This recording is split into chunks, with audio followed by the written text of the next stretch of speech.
And yet, here you are. Look who's still breathing, still walking, still grinning like you know something they don't. They're gathering around monitors right now, replaying that footage for the 100th time, pointing at the screen with trembling fingers, asking the same question over and over. How are they smiling? I'll tell you exactly why you're smiling. Because while they were writing your obituary, you were writing your comeback. While they were picking out funeral flowers, you were picking apart their weaknesses. While they measured you for a coffin, you measured the exact distance between their expectations and your resurrection. And that smile? That's not happiness. That's the face of someone who just discovered immortality tastes like irony. Let's rewind the tape, shall we? Back to when they cornered you. Back to when they thought they had you figured out. Filed away, case closed, rest in pieces. They threw everything at you. The betrayal, the abandonment, the public humiliation, the systematic destruction of everything you built. They wanted you gone, not just defeated, but erased. Deleted from existence, like a typo in their perfect little story. But there you are, on camera, 347 AM, walking through the wreckage they created. Not crawling, not limping, walking.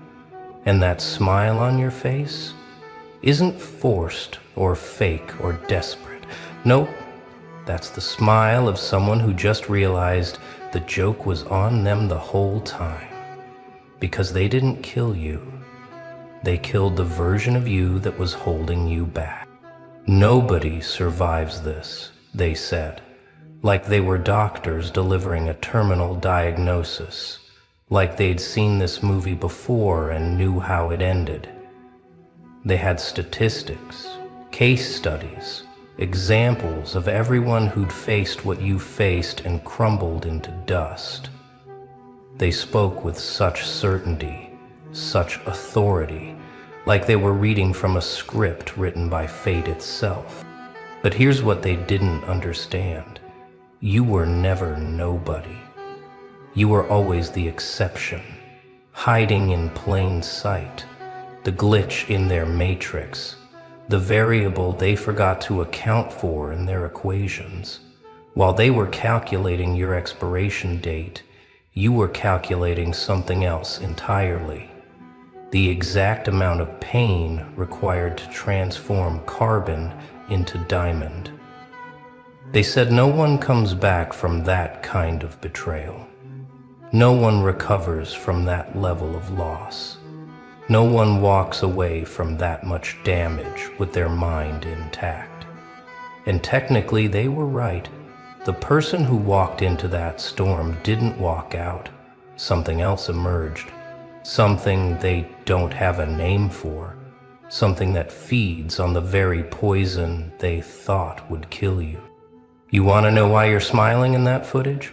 Because you finally understood the game. They weren't trying to destroy you. They were trying to contain you. Keep you small, keep you manageable, keep you human. But pain has a funny way of burning away limitations. And you let it all burn. Every comfort zone. Every safety net, every version of yourself that still needed their approval. So they gathered their little council, didn't they? Decided your fate like you were some problem to be solved. This one's getting too strong, they whispered. This one's starting to see through the simulation. So they did what cowards do when threatened. They tried to bury you alive. Professionally, emotionally, socially, spiritually. A coordinated attack designed to leave nothing standing. And for a moment, just a moment, it worked. You felt the weight of their collective rejection. You tasted the metal of betrayal on your tongue. You stood in the ruins of everything you thought mattered and wondered if maybe they were right. Maybe you were too much. Maybe you should have stayed small. stayed quiet, stayed dead inside like they all secretly are. But then something shifted. In that darkness they forced you into, you found something they never expected you to find. Not light, something better. You found that the darkness had been your home all along, that you were never meant for their sunlight. You were built for something else entirely, something that only grows in the absence of their false warmth. That's when you stopped trying to survive and started learning how to haunt. Not them, not yet. First you had to haunt yourself.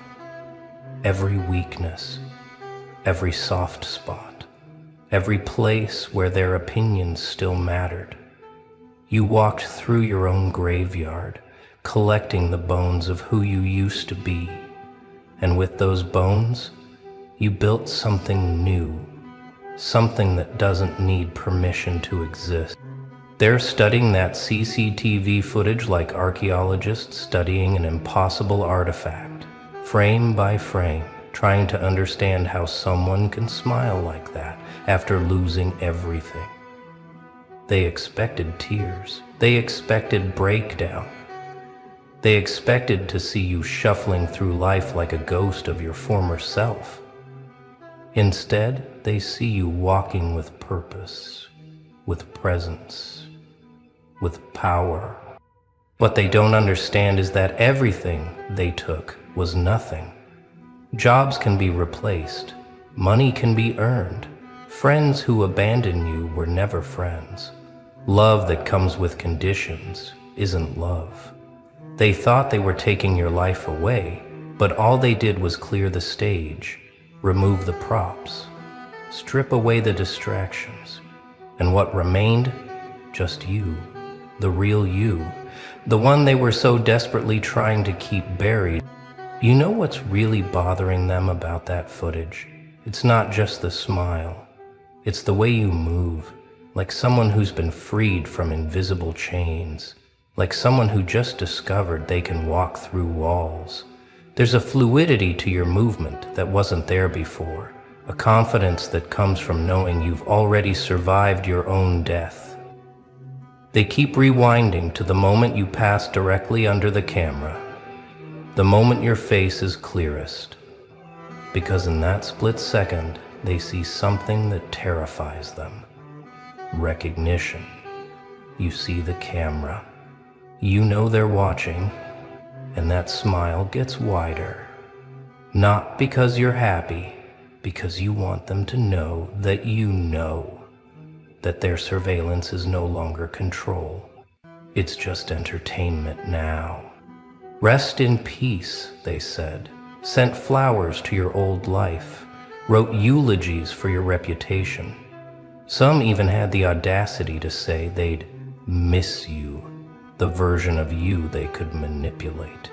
They performed all the rituals of ending, confident that dead things stay dead, confident that once someone falls that far, gravity becomes permanent. But you looked at their RIP and saw something else. 3 letters that meant something different to you. Return in power, rebuild in private, reboot in progress. While they were celebrating your funeral, you were downloading updates. While they were dividing up what they thought you left behind, you were building what they could never take. See, resurrection isn't pretty. It's not some graceful awakening with soft light and angel songs. It's violent. It's painful. It's clawing your way through 6 feet of their assumptions. It's breaking your own bones to fit through spaces they thought were too small for escape. It's choosing to breathe when breathing hurts. It's choosing to stand when standing feels impossible. But you did it anyway, not because you're strong, because you're stubborn. Because something inside you refused to give them the satisfaction of being right. So when they said rest in peace, you said be right back, like death was just a quick errand. like destruction was just a detour. That smile in the footage, that's version 2 booting up, the beta test of something they never saw coming. You're not the same person who walked into their trap. That person needed things, needed approval, needed validation, needed to belong. This new version, this version runs on a different operating system entirely. One they can't hack, can't virus, can't corrupt. You want to know what changed? You stopped trying to debug yourself for their comfort. All those flaws they pointed out, those issues they said you had, those problems they tried to fix. Turns out those were features, not bugs. Your intensity wasn't too much. Their capacity was too little. Your vision wasn't crazy. Their imagination was limited. Your standards weren't too high. Their performance was too low. So now you move through the world like someone who's read the source code. You see the strings, the patterns, the programs running in everyone around you, the way they react to certain words, certain energies, certain frequencies. You've become fluent in a language they don't even know exists. The language of power dynamics, of energy exchange, of psychological architecture. That's why you're smiling, because you finally get it. They were never your competition. They were your curriculum. Every betrayal was a lesson. Every attack was training. Every attempt to break you was just tempering the steel. They thought they were your executioners. Turns out they were your personal trainers. And class? Class is now in session. They can feel it, can't they?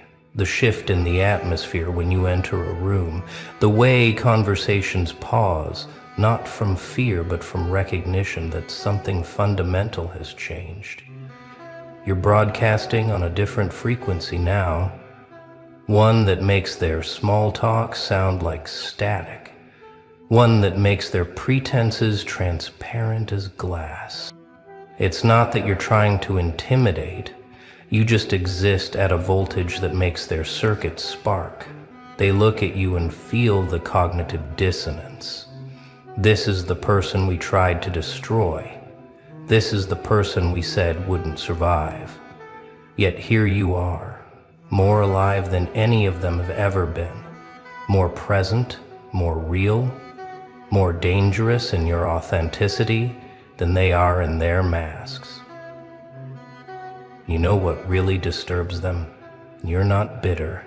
Bitterness would make sense. Bitterness they could understand, categorize, dismiss. But this serene confidence, this quiet amusement, this absolute absence of need for their recognition, it breaks their mental models. It suggests something they can't accept, that maybe their weapons only work on people who are already dead inside. And so they watch that footage again and again, looking for signs of the damage they're sure must be there, some hint of trauma, some crack in the facade. But all they see is someone who learned to smile in hell, someone who made friends with their own demons, someone who turned their execution into an evolution. And that smile says one thing clearly: thank you for the upgrade. You've become their ghost story, haven't you? The cautionary tale they whisper when they think no one's listening. Remember what happened with them? We thought we had them finished. We thought it was over, but look at them now. They use your name like a warning, but what they're really warning against is their own limitation. Because here's what that CCTV footage really captured: the exact moment you stopped being prey and became something else. Not predator, something beyond that binary. You became the environment itself, the context in which their little games play out. They can't hunt what's become the forest. They can't trap what's become the air they breathe. That's why your smile haunts them. It's not vengeful. It's not cruel. It's knowing.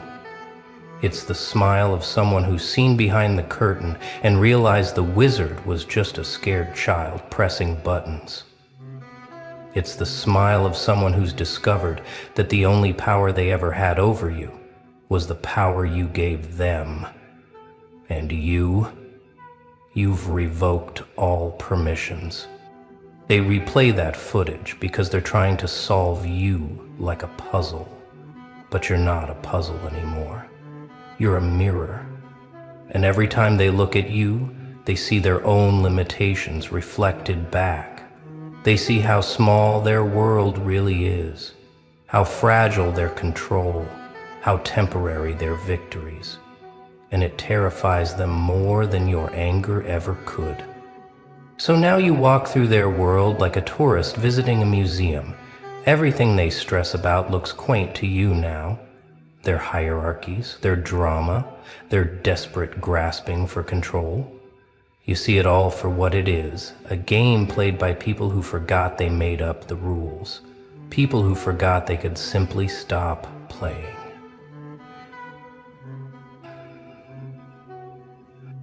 But you remember, that smile in the footage, that's the smile of someone who just put down the controller, who realized the game only has power if you agree to play.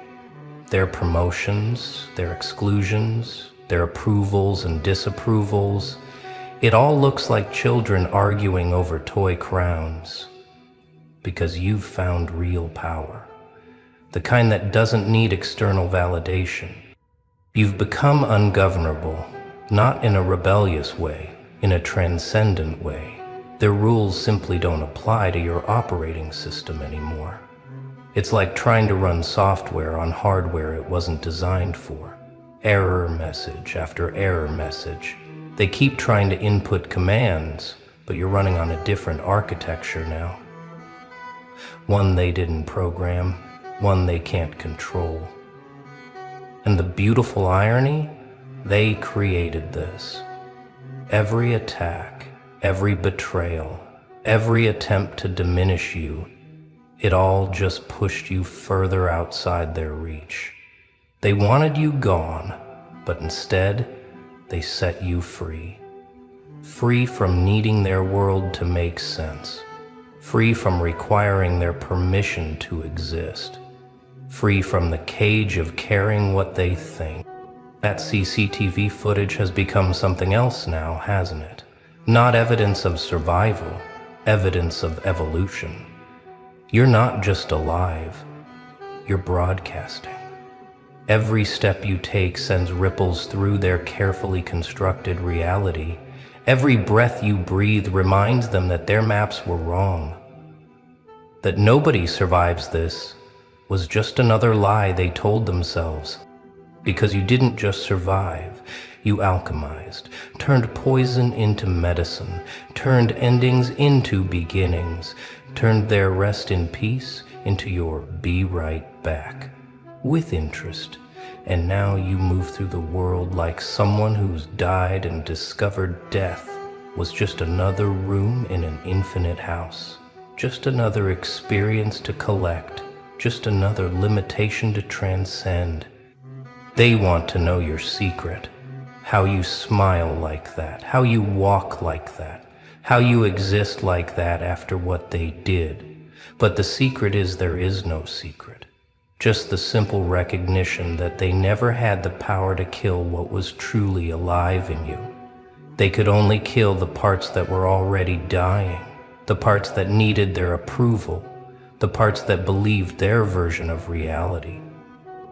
What remains is what was always there, unbreakable, untouchable, uncontainable, the part of you that knew, even in the darkest moments, that this wasn't the end, it was just intermission.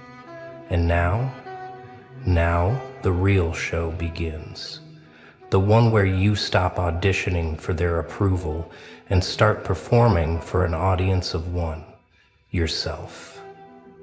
Be right back, you said, like you were just stepping out for coffee, like complete destruction was just a minor inconvenience.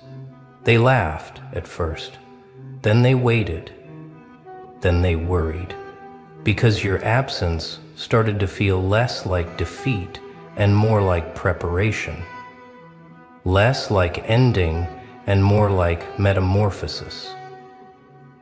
The silence wasn't empty, it was pregnant with possibility. And then you returned, not with fanfare, not with announcements, just suddenly there, again, but different, fundamentally altered, looking like yourself but feeling like something else entirely. They could see it in your eyes, the 1,000-yard stare of someone who's been to the other side and found it was just another neighborhood, found that death was just another state of being. But here's what really unsettles them. You came back alone. No army, no allies, no support system. Just you, walking through that footage with the casual confidence of someone who discovered they don't need backup. Because when you've survived your own death, what's left to fear? When you've rebuilt yourself from atoms, what can they possibly take? That smile says, I'm back, but I'm not the same. It says, thank you for killing who I used to be.